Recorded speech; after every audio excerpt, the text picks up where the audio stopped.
E antes de comezar, quixera facervos unha pregunta a todos vos. Quixera que, de feito, levantásedes a man e me dixésedes cantos vos considerades pacifistas. Adiante, por favor. Moita xente. E, bueno, outra preguntiña pequena. Cantos de vos considerades imperialistas ou belicistas? Ningún. Isto é porque non nos gustan as etiquetas negativas, as etiquetas que nos vinculan á violencia, que nos vinculan ao sofrimento de outras persoas. E, sen embargo, todos os días da nosa existencia, estamos librando guerras que nen sequera sabemos que existen. Deixademe poñervos un par de exemplos. Cando enchemos os depósitos dos nosos coches, sabemos de onde provén ese petróleo? Quizáis dun pozo controlado nunha guerra imperialista, quizáis dun pozo controlado polo Daesh neste mesmo momento. Cada vez que usamos os smartphones, e todos temos smartphone hoxe en día, sabemos que un dos principais componentes destes produtos é o coltan. Este coltan extraes en África. Todos os días hai xente sufrindo, hai nenos que son explotados para poder sacalo. Nós estamos sendo vencedores nesas guerras, porque estamos desfrutando o botín desas guerras. Somos vencedores, pero vencedores inconscientes. Facemos as nosas vidas tranquilamente, facemos running, facemos spinning, vemos series en Netflix, na HBO, viaxamos a Nova York, que dicimos que é a capital do mundo, diantres. De feito, case nin sequera falamos galego ou castelán xa. O inglés está conquistándonos. Ao mesmo tempo, vemos como os nosos dereitos se reducen, salarios cada vez máis baixos, as nosas libertades limitadas e coartadas en aras da seguridade. Dame a sensación de que estamos perdendo estas guerras. Dame a sensación de que vivimos nun sistema que nos convirte en vencedores e en vencidos ao mesmo tempo. A fronteira é moi pequena entre unha cousa e a outra. E diredes vos, que fai un arqueólogo? Un tipo que ten que traballar con trastos vellos, que fai falando destas cousas a esta hora da mañá, sendo tan moralista? Pois a verdade é que, ao longo da miña investigación, e investigo un conflito que se produciu hai 2000 anos, estou atopando cousas que me remiten ao presente máis noso, que me remiten incluso a cousas que estou vendo que van sucedendo no tempo e que nos van levando cara ao futuro. E a lección, ou, mellor dito, a conclusión que vos quero traer hoxe é que o pasado, o presente e o futuro non están tan distantes como nos queremos e que, de feito, un pode axudar ao outro e o outro pode axudar ao un. Quero que veñades comigo nada máis que 2000 anos atrás. Estamos no ano 27 a.C. Amanece en Roma. E o emperador Augusto, o primeiro emperador de Roma, esperta na súa casa, na súa mansión, do Monte Palatino. Está preocupado, porque hai 4 anos que saímos dunha guerra civil, que el venceu, pero o seu poder aínda é feble. Necesita do apoio da xente, necesita do apoio do exército, pero as arcas están casi baleiras. É dicir, que se está tambaleando o seu poder, e aínda se recorda en Roma que Xulio César foi asesinado por un conflito político moi recente. É dicir, que como ten ocorrido moitísimas veces ao longo da historia, Augusto sabe que a solución aos problemas internos está no exterior. E automáticamente fíxase nun territorio situado no norte e noroeste da Península Ibérica. Un territorio que, din os exploradores, está cheo de ouro, de estaño, de ferro, de materias primas que Roma pode usar, coas que Roma pode sanear a súa situación crítica. Augusto automáticamente empeza a xerar unha propaganda que xustifique esa conquista, que xustifique a conquista deses bárbaros, deses bandidos que asaltan os seus veciños, que son tributarios de Roma, que ameazan a paz na rexión, a estabilidade na rexión. Isto parece que é moi antigo, pero, sen embargo, é algo moi similar ao que ocorreu no ano 2002. Saddam Hussein é o amenaza para a paz na rexión, xa invadiu os países veciños, xa dice que ten armas de destrucción masiva. Irak debe ser conquistado, pero a verdadeira razón pola que Irak é conquistado é porque o imperio necesita os seus recursos, necesita os pozos petrolíferos. Empézase a xustificar, empézase a desenvolver unha propaganda. A guerra é necesaria, a guerra cohesiona, a guerra mantén tranquila a xente, pero a guerra xustifícase porque vai conseguir a paz, ou vai conseguir a estabilidade, ou calquera outra cousa. Hai máis similitudes entre estes dous conflitos, inda que os separan 2000 anos. Son dúas guerras que, curiosamente, duraron exactamente 8 anos as dúas. Son dúas guerras que se presumían que ian ser rapidísimas, que iban ser victorias fulgurantes, e, sen embargo, non o foron. Sen embargo, os maiores exércitos das súas respectivas eras foron constantemente frenados ou constantemente masacrados ou machacados por forzas moi inferiores. Máis similitudes. Que sabemos, por exemplo, da guerra esa que empezou no ano 27 a.C.?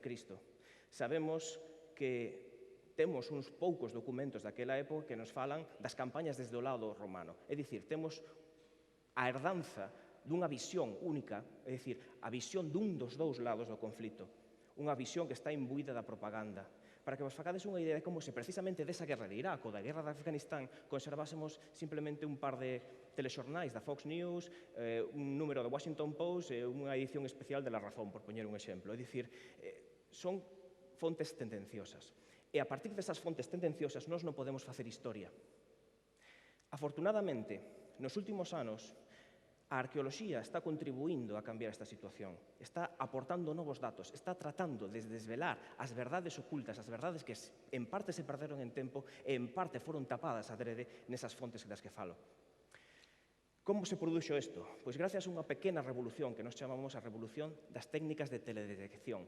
As técnicas de teledetección son cousas tan sinxelas como a fotografía por satélite, que usamos, por exemplo, todos os días en Google Earth ou en Google Maps, cousas tan sinxelas como a fotografía aérea, tanto histórica como moderna, que foi usada ao longo das nosas historias para facer inventarios catastrais ou controlar a explotación agraria, etc. É dicir, son ferramentas que foron inventadas para outra finalidade, pero nós estamos aproveitando no noso beneficio.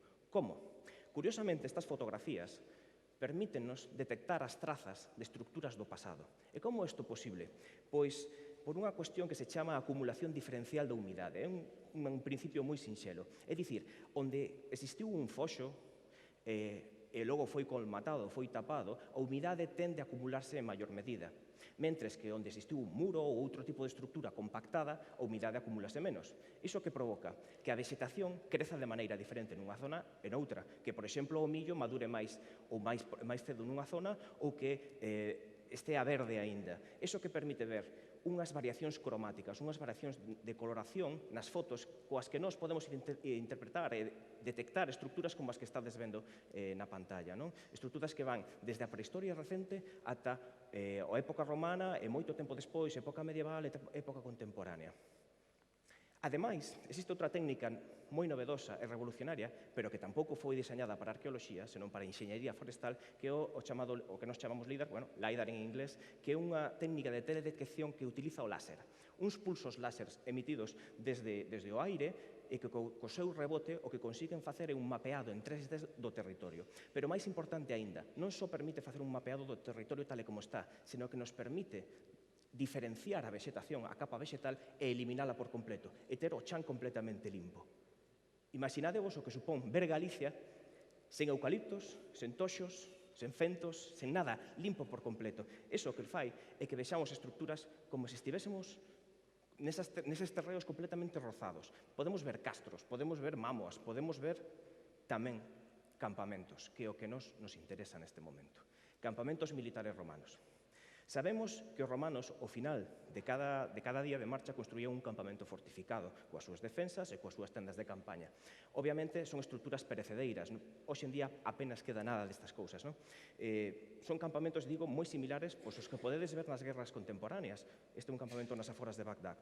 Ou mesmo os campamentos de refuxiados, cambiando un pouco a idea que os motiva.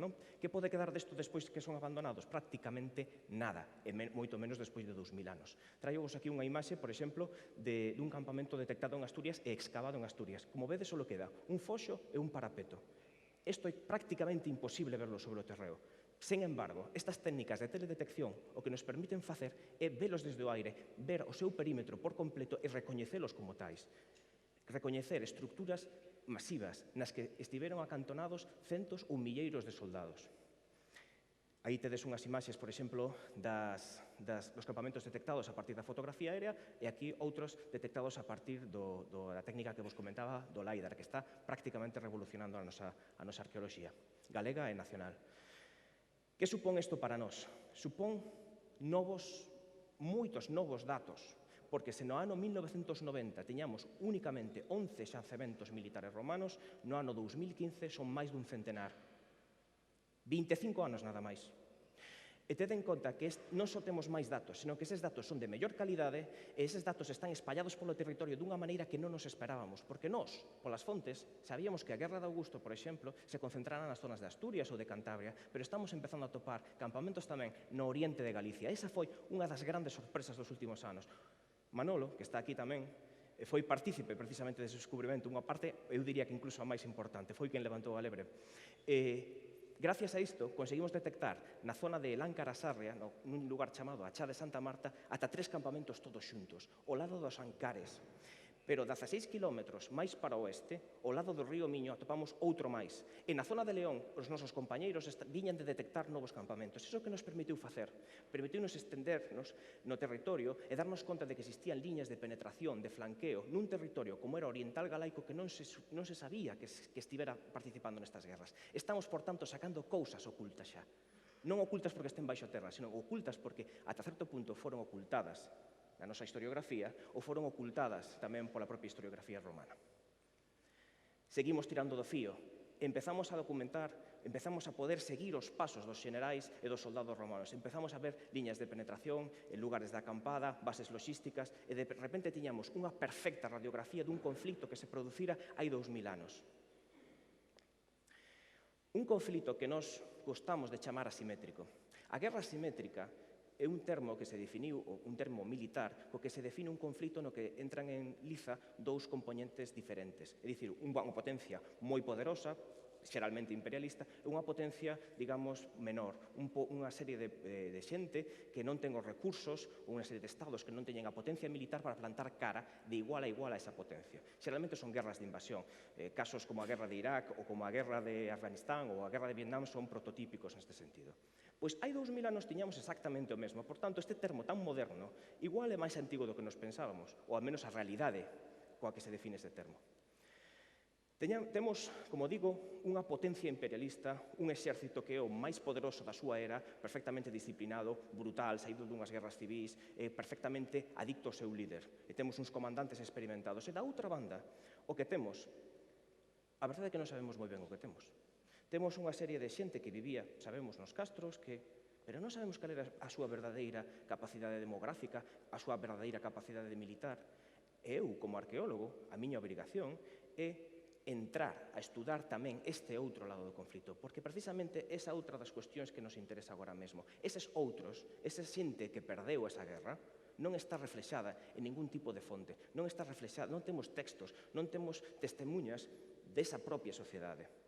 O noso deber moral é saber tamén como esa xente vivía antes, durante e despois do conflito. Aquí o que tedes son varias evidencias, ou acumulación das evidencias dese conflito do que vos estou falando. En vermello os campamentos romanos, en verde algúns castros e algúns núcleos que sabemos que foron destruídos. A campaña foi, ao principio, bastante ben. Quero dicir, Roma enfrontouse, intentou traer a unha batalla campal a todos estes povos, intentou derrotalos en campo, pero esta xente douse conta inmediatamente de que non tiña capacidades para loitar de igual a igual ao Imperio Romano. E o que fixeron foi refuxarse nos seus castros, nas súas montañas, empezar a utilizar tácticas de guerrilla, e desa maneira foron desgastando constantemente o exército romano. O exército romano viuse obligado a espallar as súas liñas logísticas, a manter un esforzo bélico tan brutal que xa no ano 25 a.C., estamos no segundo ano da guerra, o propio emperador Augusto decidiu que necesitaba unhas verdadeiras vacacións porque tivo un verdadeiro ataque de nervos. Isto non o estou inventando, isto sale nas propias fontes romanas, e para que vos deades conta de cal foi a tensión, porque as revoltas sucederonse, cada vez que se conquistaba un destes castros ou un destes poboados, volvía a revoltarse, e cada vez que a situación parecía perfectamente pacificada, de novo os soldados teñan que volver á guerra. No ano 19 a.C., de feito, as propias tropas romanas revolvéronse, plantáronse, dixeron, ata aquí, non máis. Houve unha revolta, tiveron que ser prácticamente sobornados, mellor pagados, convencidos en parte pola forza, en parte con cariños, para poder subir ou de novo as montañas e conquistar e definitivamente arrasar coa oposición. E a arqueoloxía documenta tamén estas cousas. Dende os últimos anos, dende o inicio dos anos 2000, estamos documentando esta destrucción, os asedios, os asaltos, estamos documentando as batallas campais, mediante precisamente técnicas de teledetección. Non só a fotografía aérea ou o LiDAR, tamén xeorradares ou detectores de metais ou outras cuestións que, usados científicamente, nos permiten documentar a extensión deste conflito e ter unha imaxe vívida e, sobre todo, unha imaxe realista e honesta deste conflito.